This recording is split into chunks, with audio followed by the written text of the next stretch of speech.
Welcome to the Decatur Dish. Atlanta News First, in partnership with Decaturish, covers the news making headlines in and around DeKalb County. I am Maria Moreau with Atlanta News First, joined by the one and only Dan Wisenhunt with our media partners at Decaturish. Dan, happy Election Tuesday. Happy Election Tuesday to you. Yes, Georgia has a wonderful runoff system where any candidate that does not get 50% plus one gets to go to a runoff. It's very expensive, and there's actually been a lot of talk about doing a ranked choice or an automatic runoff system to avoid it. I expect that will come up in the legislative session because it costs a lot. It costs counties a lot to do these elections. We have a lot more information on that coming up later in this show. But first, as always, we want to get you caught up on the headlines that are going around DeKalb County. I want to start with a rather serious story out near the Emory University campus where there was a brief lockdown due to an armed robbery at a nearby CVS. Good news is that everybody was gone for the most part because it was the holiday weekend. The bad news is there's an armed robbery at the CVS at Emory Point. Happened about 8:30. Atlanta police. So this is a fun thing we get to do in Atlanta media for those of you who don't know. We get to call the police and then get told that it's not in that police department's jurisdiction. It is in another jurisdiction because there are 50 billion police departments in Atlanta. So this was in Atlanta Police Department's jurisdiction. They responded. They didn't catch anybody. They gave the all clear at 10:30, and then they lifted the lockdown. Let's talk about this next story. Controversial project causing tension between Decatur Commission and residents. They're doing an affordable housing development over at Legacy Park, which used to be the United Methodist Children's Home, and there's one resident in particular who leads a group called Legacy Park Voice. Her name is Lynn Gathercole. She has been pretty vocal about not wanting this affordable housing development on the on the Legacy Park property. It's adjacent to her house. Lynn Gathercole has had a history of making statements that have not always been supported by the facts. A year ago or 2 years ago, she accused Mayor Pro Tem Tony Powers of hiring a private investigator to follow her around, which offended me because if they're going to hire a private investigator to follow anyone around, it should be me. I feel I've earned that distinction. I've worked hard for it. What would they find on you? Nothing in particular. I like comic books. I like Batman. Nothing amazing, but I still feel like I've done enough antagonism of the Decatur City Commission that I would just be frankly offended if they didn't hire a private investigator to look into me. But needless to say, that did not happen. There's no evidence to support that. Then Lynn Gathercole and her group released some videos on YouTube, and they made some very vague allegations about fraud and wrongdoing, things that weren't backed up by any receipts that we could find, and she leveled similar allegations at the city commission meeting. And Mayor Pro Tem Tony Powers, who arrived a little bit late to the meeting, he was doing some out-of-town traveling, showed up and he clapped back. And this is unusual for Decatur. Decatur City Commission meetings are usually the meetings that I train young journalists on because they're very orderly, they're very easy to follow. There's usually not a whole lot of drama. So this was definitely outside the norm. Mayor Pro Tem Tony Powers clapped back. He did eventually apologize for clapping back at the end of the meeting. So that's where that stands. There's going to be some more business related to this project coming up. City Commission still has more approvals to do. We fully expect that there will continue to be this dialogue between the Legacy Park Voice Group and Lynn Gathercole and the Decatur City Commission. She also filed an ethics complaint against the mayor and the mayor pro tem. I've read it. If I told you it made any sense to me, I would be lying. I'm not really sure what's being alleged. Typically, in my line of work, if I accuse somebody of fraud or wrongdoing, I have to have receipts to back that up, or I get in a whole lot of trouble. But apparently, that doesn't apply to everybody. So but it's news, and we have to cover it. And they show up to the meetings, and we have to report what happens. So there you go. Speaking of news, let's take folks out to Avondale Estates, where a rather popular barbecue joint is closing, unfortunately. Yes, so Tailored Barbecue is there in the path of the Avondale Estates road diet. They don't call it. They call it something else, streetscapes. I call it a road diet because that's what it is. Where they're going to reduce the lanes. Concurrently to this road diet, though, there was some watershed work that was going on, and it made things very difficult to get in and out of the business. City leadership acknowledged this on the front end. They even did a whole shop local campaign, and they gave out certain prizes or tickets or what have you, just to kind of encourage people to shop at local businesses. The Tailored Barbecue people said that their business took a 20% dip in revenue. Restaurants, as many people are aware in that industry, are break-even businesses on a good day. So a 20% drop is pretty significant. I haven't looked at those books to verify that, but I'll take their word for it. And they decided to close up shop as of December 1. It's a story we're going to continue to follow because I think there are going to be more businesses that will be affected by it. There was a person who drives Uber Eats and DoorDash that I'm really interested to talk to, who said that they avoid taking orders in that area because the traffic, it usually results in them being significantly late on delivering their orders, which means fewer tips, et cetera, and so on. So it's had a lot of knock-on effects, this traffic situation on businesses at Avondale Estates, and we're going to continue to follow that story. And you know, with these types of businesses, we typically hear a lot of them, especially during the pandemic, we heard a lot of them announce that they had to close for financial reasons or otherwise, lack of customers. This was a business that opened during the pandemic, so Right. they've already overcome quite the obstacle with that. And then now to hear that this is behind their closure, really a blow to the community. It's sad. They had their fans. People really enjoyed eating there. They had caterers. One post that they made that really resonated with me is it was a post by somebody who said, "You catered my wedding. I met friends there. I made friends there," and the Tailored people said, "You don't see these kinds of reviews about like a Chili's or a Ruby Tuesdays." So there is value in having locally owned business in your community. Community is not something that you can replicate. It's not I see developers do this all the time with mixed use, where they're trying to astroturf this sense of community. But community comes from right in here. You can't astroturf that, and that's what these businesses bring to the table. And so it's always sad when you see them go. Well said. Hey, well, it is runoff election day in DeKalb County, so let's talk about that. Sure. We have a couple races that we want you to know about. DeKalb County Commissioner Ted Terry, representing Super District 6, joins us to talk about this and more just after the break. A local news team alerts you first before every storm, protects you with every investigation, and looks for all sides to every story. Atlanta's only locally owned news team is Atlanta News First. We might be new, but we were built here. That means more breaking news that matters, more first alert weather helping you plan, and more honest reporting so you can make up your own mind. The news you watch should be clear about their agenda. At Atlanta News First, our agenda is you. Joining us today is DeKalb County Super District Commissioner Ted Terry, who recently won his re-election, unopposed, I might add. Commissioner Terry, how are you? Very good. Thanks, Dan, for having me. Thank you for joining us. A day without Commissioner Ted Terry is like a day without sunshine around Decaturish, so we're glad that you could join us. Wanted to talk. I'm a subscriber, by the way. Well, everybody should subscribe. Thank you, Commissioner. We appreciate your support.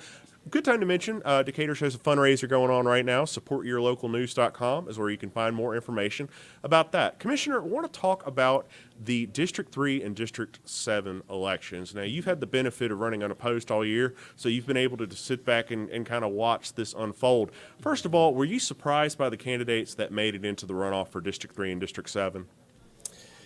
Well, that is a complicated question. I saw a lot of campaigning over the last 6-7 months. I think a lot of the candidates were upset that their election got pushed to November. And obviously, being the very last thing on the ballot here in DeKalb after the constitutional amendments was probably very difficult. So a lot of voters showed up to vote for president, probably got to county commission and weren't exactly sure who was running. I got a lot of those questions on election day. Who are we voting for? Who's running? And so I think the runoff was, expected, and we'll see how things shape up today. Do you have any predictions? We've got 4 candidates, 2 for District 3, 2 for District 7. Do you have any sense? Have you seen any polls about who you think is pulling ahead? Polls are open from 7 a.m. to 7 p.m. today, by the way, so go out and vote if you're in those districts. Get out and vote. No, I think, the conventional wisdom is that the folks who got over 40% in the runoff probably have the advantage. But again, it's a very different electorate. You go from a 60% turnout down to probably a 10 to 15% turnout in these runoffs. And so the folks who do vote today, their vote really, really counts because a lot of folks aren't going to show up. And if you need more information about who to vote for or the candidates in general, visit DecaturishVotes.com. It's where you can find all of our campaign coverage. Another important election happened this year. We covered it extensively. It was the DeKalb County CEO race. It went down to a runoff between Larry Johnson and Lorraine Cochran Johnson. Lorraine Cochran Johnson prevailed, and now there's going to be a transition. Michael Thurmond is term limited. He's leaving office in January. What communications have you had with CEO-elect Lorraine Cochran Johnson?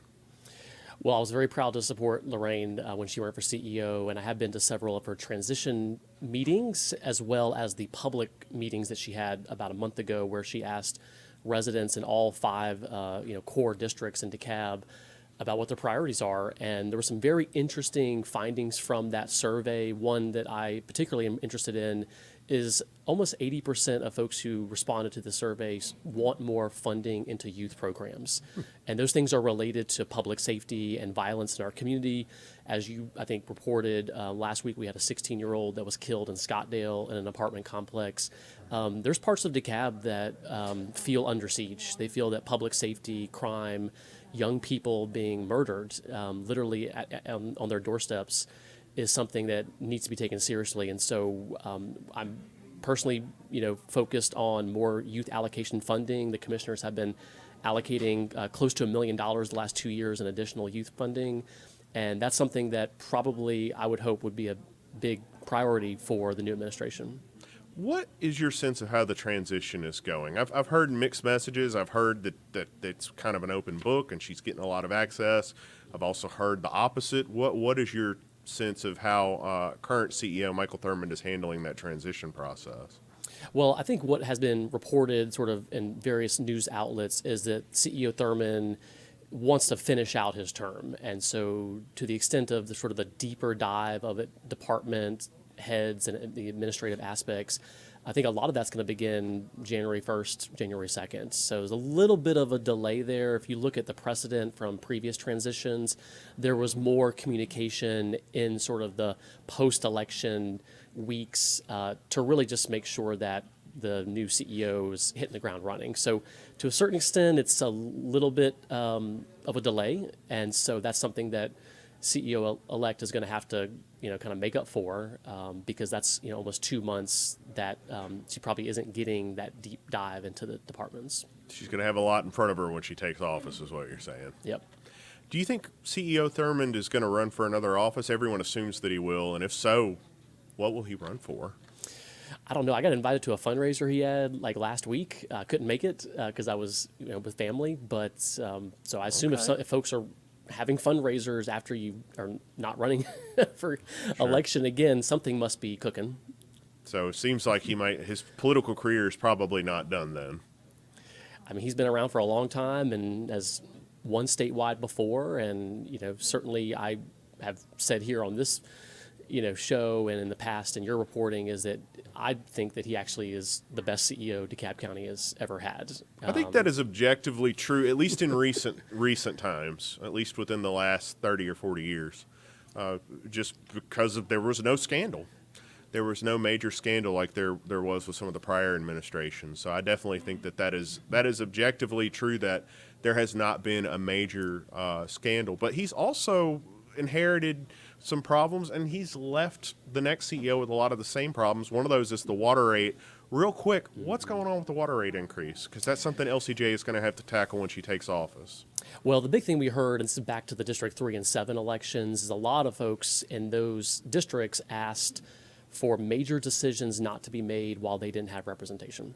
And so at the last meeting, when we had the agenda item for the water and sewer rate increase, my motion was to defer to the December 10th meeting, so next Tuesday, which we believe District 3 and 7 will have been certified and then sworn in on the 9th or that morning of the 10th. And so at the very least, we'll have a full board to take up the agenda item. And there's much more discussions that are happening today at the Committee of the Whole. So while folks are out voting, we'll be at the Sam Street building in Decatur near the Avondale station having a presentation on the rate structure as well as PWI that afternoon, getting into the different revenue projections, which are really the key thing here because there's a lot of other policies that have to be addressed. But if you don't have the money, you can't do the repairs. Simple as that. Money can be used for goods and services, is what I hear. I might need to fact check it, but money seems to be rather important. Speaking of water and its importance to all of us, let's talk about the Green New Deal, something that you've talked about for a couple of years now. You've held a couple of events in the community to discuss this. What is the Green New Deal, and how does it incorporate some of these issues that we've been talking about on the show today?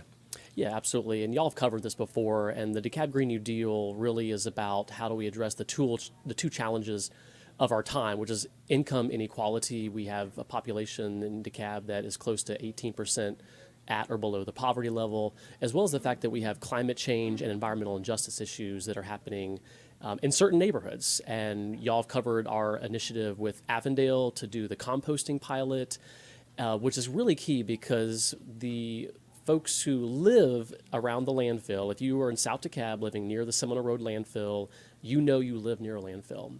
And the fundamental equation there is that we keep throwing away food scraps in the landfill. It's costly, number one, creates a lot of methane gas. And two, the folks who live nearby it are directly suffering from it. And so that's just an example of when you talk about a DeKalb Green New Deal, it's about centering those two priorities, not independent, but how they intersect, creating more jobs. Actually, composting creates more jobs than a landfill. And that's just the reality of the value of good quality compost. Go to any Home Depot or landscaping company. Compost is a very valuable commodity. We would like to actually provide it for free for all DeKalb County residents. And it starts by getting individuals as well as businesses, schools, restaurants to divert their food waste into a composting system that will reduce greenhouse gases and deliver compost for the residents. Green New Deal as a brand has sort of gotten a bad rap. Every time I hear about it, it's somebody spinning their wheels on Fox News or Newsmax. But you're kind of embracing it. Why? You're not running away from that label for it. Well, I think the core of the Green New Deal at sort of the initial vision from Bernie Sanders and AOC was it's a big federal program, right? And that's kind of what the conservatives say. It's a federal takeover of our society. And what we're saying in the DeKalb Green New Deal is actually every community has its own version. So in some parts of the Midwest, wind energy is going to be the primary clean energy that you'd invest in. We can't do wind energy in DeKalb County. Simple as that. The two things, though, that we can do is weatherization, energy efficiency, and expanding solar. Those two things right there, one, you can't outsource that. This is direct jobs into the community. And when we talk about the costs and inflationary drivers in our economy, you talk about water and sewer rates. There's only so much conservation you can do to lower your water and sewer bill. There's a lot that folks can do, especially in DeKalb County with a housing stock that is, basically average 1950s, 1960s, not built with insulation. Folks who are paying higher and higher power bills. We already heard, I think yesterday, that Georgia Power intends to raise rates again. And if you look at just the fact that the Southern Company is one of the most profitable utility companies in America, one of the most valuable stocks in America, is because they have a guaranteed rate of return and their rates continue to rise every year. So folks are getting squeezed simply because their wages and inflation, all things being equal, energy prices are going up faster than those prices and those wages. In fairness, those 80-foot-tall transmission lines going through historic neighborhoods in Decatur aren't going to pay for themselves. So that money's got to come from somewhere. Commissioner Terry, in regards to the Green New Deal and the environment, there's been a lot of talk about DeKalb County's recycling program, and I'll go on the shorthand version of what I know, and you correct me here because I'm going off memory. What I remember is during the pandemic, there was some talk about the commingling of recyclable goods with just garbage. Now, if you live in DeKalb County, you have two cans. You have one for your trash, which is a green one, and you got a blue one, which is for the recycling. And there had been talk over the years that all of that was just getting, residents are going through the motions. We were putting our boxes in glass and not glass, but aluminum, the things we could recycle. We put them in the blue can, and then we put the trash in the green can. And all of that was for naught, apparently, because it was getting mixed. That was the rumor. Turns out that rumor was true, and we later learned that CEO Thurmond, because there were so many call-outs, this is what he says, so many call-outs and things during the pandemic that they decided to forego having the workers separated because they didn't feel like they had enough personnel to handle the intake.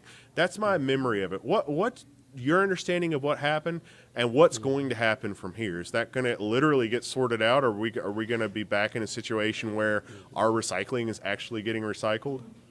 Well, this is one of the challenges, I think, in DeKalb County, and I am, I think CEO Thurmond did a great job, but I still have critiques of him. And when a leader makes one thing a priority, water and sewer, for instance, sometimes other things get left by the wayside. They're not as important, or we don't have time to deal with them. And so what we were arguing on the Board of Commissioners during the pandemic and post-pandemic is that, one, recycling used to actually deliver revenue. Now it actually costs us money, and there's other things in the global market that are part of that. But people still want to recycle. Recycling is still good for the environment, so it's something that we should do. And aside from losing revenues because of literally not delivering the tonnage to Pratt in Conyers that sorts everything, so that's money left on the table. But going back to your example of folks were calling out during COVID, and that was at a time when the minimum wage in DeKalb County was still below normal standards. And so one of the first things that I advocated for when I got on the commission is we need to raise the minimum wage, which meant our frontline workers who are making $14, $15 an hour would at least get a raise to $17 an hour, and then every year would get a step up with the cost of inflation. And so that, I think, helped, because now we're treating our sanitation workers with the value and respect and dignity they deserve. Because, and I've been on the back of a trash truck and a recycling truck, it is smelly, dirty, hard work. You're out there in the rain, the cold, the heat. It's one of the hardest jobs and is the lowest paid job that we have in DeKalb County. It's a dangerous job, too. It's very dangerous. Very People dangerous do job. lose hands and arms on occasion, and we settle workman's comp issues. So the good news, though, is that once we discovered and really kind of got to the meat of the data, we found that the tonnage that was being delivered wasn't adding up. And so myself, Commissioner Long-Spears, we actually visited the recycling facility in Conyers. We looked at the floor, we looked at the whole operation, and we just began to question what's going on. So we got the audit back. The audit said there's a lot of things we could be doing. And number one is quit commingling, because that means it's going to the landfill, and we're paying for that, right? So that's just not good in general. And the administration is supposed to respond back to that audit for additional information, corrective actions. As of 2 weeks ago, they have not responded, but they said that it's forthcoming. So stay tuned to that, and hopefully that's something that Lorraine, coming in as new CEO, can kind of just get us on the right track again. Of course, we've raised sanitation rates, we've raised tip fees. Let's make sure that when folks are paying more for a service, they're getting the full value and service out of that fee. And we'll leave it right there. Commissioner Ted Terry, congratulations on your reelection. I look forward to working with you for another 4 years. This is the Decatur Dish Show. We air every Tuesday right here on Atlanta News First Plus at 12:30 p.m. You can check us out live, or you can check us out on the Atlanta News First Plus app. You can download that on your iPhone, your Android phone, or any of the other places where you stream content. I would also like to remind everyone again about our fall fundraiser. We are so close, y'all. We set a $30,000 goal. As of today, we're at 14,600-ish. The fundraiser does not end until December 21st, which is the first day of winter, so we still have time. So if you believe in what we do and you support local news, visit supportyourlocalnews.com and contribute to our fundraiser today. And also, everybody go vote. If you're eligible to vote, please go vote today. Polls close at 7 p.m. With that, we will see you next Tuesday right here at 12:30 p.m. on Atlanta News First Plus. Have a great week, everybody.